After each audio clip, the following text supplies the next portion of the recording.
Okey, harga emas sekali lagi mencatatkan paras yang paling tinggi tahun ini. Pada 1 Januari 2026 yang lalu, harga emas berada pada paras RM615 untuk 1 gram. Hari ini 20 Januari 2026, harga emas capai sekali lagi all time high, iaitu RM667 tuan-puan untuk 1 gram. Naik lebih kurang dalam 7.5% lah dalam masa hanya 20 hari. So masih nak tunggu harga emas murah lagi ke?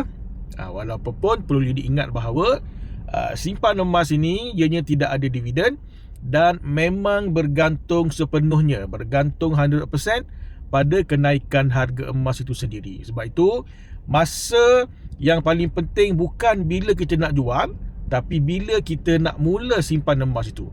Tak perlu tunggu gaji besar, tak perlu tunggu jadi orang kaya. Konsisten, kumpul gram.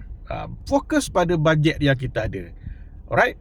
Kerana apa? Kerana gram yang terkumpul hari ini itulah akan jadi nilai yang lebih besar pada masa yang akan datang. Kalau masih simpan secara manual, anda mungkin terlepas banyak bulan tanpa tuan-puan sedar. Harga naik, tapi simpanan gram emasnya tidak bergerak, tidak berubah. Jadi, tetapkan auto debit sekarang, simpan emas secara automatik, tanpa alasan, tanpa lupa. Ingat, ada emas, ada duit.